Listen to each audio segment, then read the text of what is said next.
Hello guys, जुड़ जाइए आप लोग। ये हमारा फेसबुक है।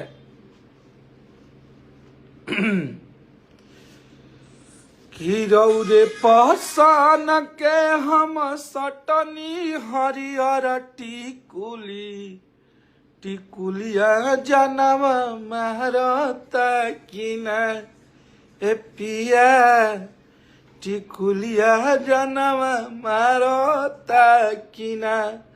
बहुत ही लाजवाब और बहुत ही जबरदस्त। मतलब एक होता है ना, जैसे आप लोग कुछ कुछ गाने वैसे बन जाते हैं जिसको हम लोग खुद से कल्पना नहीं कर पाते हैं। तो उसमें से ये भी गाना है। और सुबह से हमारा लगा था कि 50 बारी गाना का हम सुन लेनी। और हमारे बहुत सारा भाई भी सुन ले पा लोग, जो उनकी कमेंट करके कहा था लोग कि भैया मन ही नहीं भर रहा है। टिकुलिया जान मारता जो गाना आज रिलीज भइल बा गणेशा फिल्म से, बहुत तगड़ा गाना बा। और ओकर एक एक बात इतना बढ़िया लिखाइल बा, इतना बढ़िया बनल बा कि अब ओकरा खातिर का कहल जा। कि सारा धनमा धइल बाए राजा रौरे खातिर, रौरे न देखब त देखी के आखी, कि हंसी के बोले ला करे जाता करे जवे फाटेला, कि धानावा तोहरे हटे ले जा ए जाके डांटेला। बहुत बढ़िया बढ़िया है गाना में लाइन बा। और बहुत अच्छा अच्छा आप लोग प्लीज एक एक शेयर लगा दी इंस्टा या हमार फेसबुक लाइव के जे भी देखा था हमार भाई, एकरा के शेयर कर दी जा एक एक, ताकि ज्यादा से ज्यादा भाई लोग भी हमार लाइव भी पहुंच जाओ। प्लीज भैया आपका आईडी नहीं आएगा क्या? बिल्कुल आएगा भाई, बिल्कुल आएगा।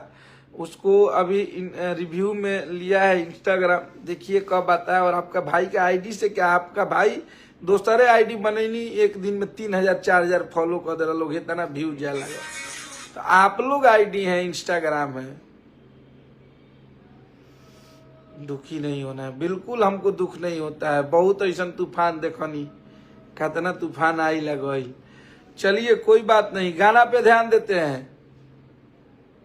बहुत बढ़िया बढ़िया गाना में लाइन बटे कि ब्यूटी पार्लर जाके केसिया कोई हाईलाइट, कि हो जाई टाइट चनी काटी फूल नाई, कि हमारा चेहरा के मसाज औरी पालिश भइल बा ना, कि हमारा चेहरा के मसाज औरी मालिश भइल बा, ए पंकज तोहरे खातिर फूल बॉडी मालिश भइल बा, कि अखिलेश खेसारियो निहारता कि ना, रौरे पहचान के हम सटनी हरियर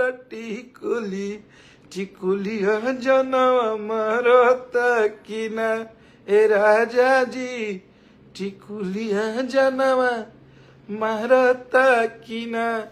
बहुत बढ़िया गाना बा। आप लोग प्लीज जे भी नहीं के देखले ना, जाके एकरा के देखी जा। गणेशा फिल्म से रिलीज भइल बा। और एक बार जरूर बताइए जा और कमेंट करके कि भैया हम आपका ये लाइव देख के अभी ये गाना सुने, बहुत अच्छा लगा। जरूर आप लोग कमेंट कीजिएगा। सिंगर अशरफ अंसारी के आज जन्मदिन बा। हमरा तरफ से भाई के जन्मदिन के ढेर सारा शुभकामना, ढेर सारा बधाई। खुश रहो भैया। गाना लिख के देता हूँ, सुपर हिट होगा भाई हमार। Love you. आप लोग ऐसे ही है, गाना के इतना प्रमोशन करी जाए, इतना आशीर्वाद प्यार दीजिए कि आप सबके घर के लड़का अनुज का जो चैनल है ये भी बढ़िया बढ़िया गाना। हाँ, तो बस आप लोग ऐसे ही आशीर्वाद प्यार बनाए रखिए भैया। सच में गाने में बहुत कुछ है। थैंक यू सो मच भाई, बहुत बहुत धन्यवाद भाई, बहुत बहुत धन्यवाद सब कोई के। मर भाई स्वीटी यादव, बिल्कुल रवि सिंह, खेसारी लाल यादव का जोन यही है। वाह भाई वाह, बिल्कुल आप लोग बहुत अच्छा कमेंट कर रहे हैं गाने पे। तो बस आप लोग का आशीर्वाद प्यार, गाना सुन के सुकून मिल रहा है भैया। थैंक यू सो मच सब भाई के, हमारे जितना भाई जितना प्यार करता रहो लोग, ये गाना के बहुत आशीर्वाद प्यार दलो। और ये गाना बहुत बड़ा लिखित हम आप लोगों को दे रहे हैं कि ये गाना सुपर डुपर हिट है।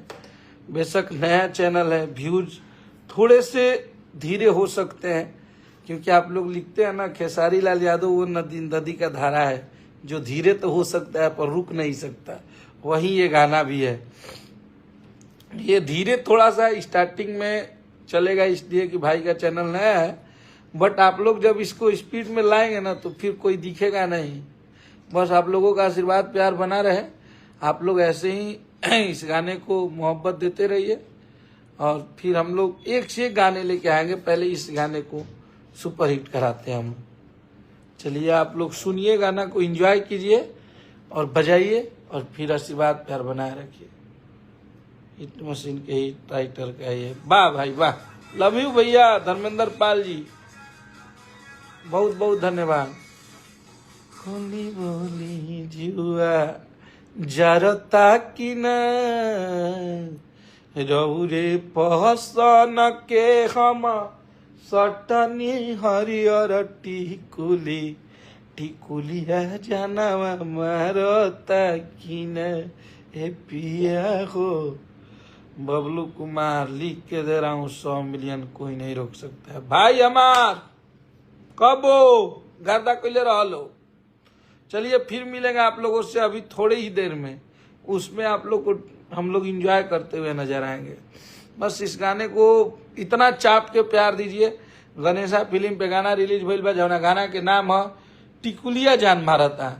एकरा पे एक एगो रील भी बनाई जा।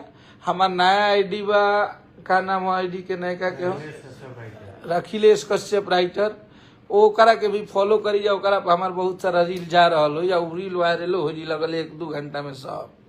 भाई आप लोगों का प्यार है भैया, आप लोग प्यार बनाए रखें। लव यू भाई हमार केसरिया गारमेंट्स आज 3 मिलियन तक ले